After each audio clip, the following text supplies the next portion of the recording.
Praise the lord. కీర్తనలు 17వ అధ్యాయం.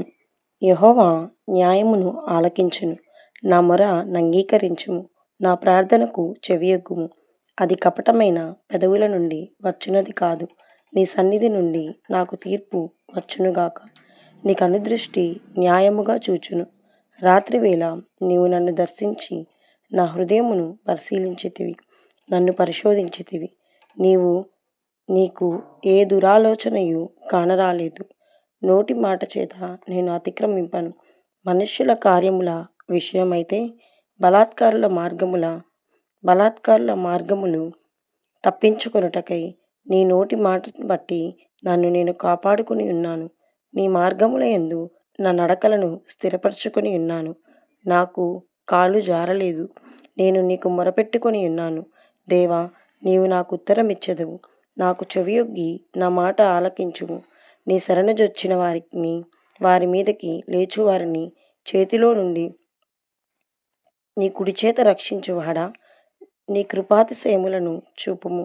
ఒకడు తన కనుపాపను కాపాడుకొనున్నట్లు నన్ను కాపాడుము. నన్ను లయపరచగోరు దృష్టులను పోగొట్టి కాపాడుము. నన్ను చుట్టుకును నా ప్రాణ శత్రువుల చేత చిక్కకుండను. నీ రెక్కల నీడ కింద నన్ను దాచుము. వారు తమ హృదయములను కఠినపరుచుకొని ఉన్నారు. వారి నోరు గర్వముగా మాట్లాడును. మా అడుగు జాడలను గుర్తుపట్టి వారిప్పుడు మమ్మను చుట్టుకొని ఉన్నారు. మమ్మును నేలను కూల్చుటకు గురిచూచుచున్నారు.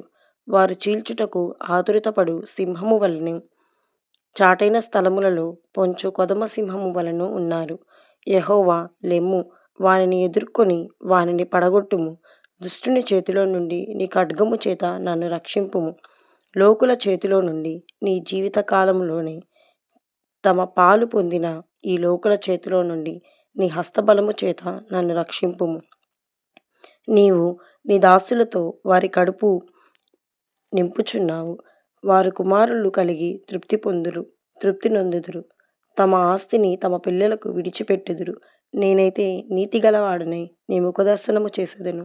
నేను మేల్కొనున్నప్పుడు నీ స్వరూప దర్శనముతో నా ఆశను తీర్చుకొందును. ఆమేన్.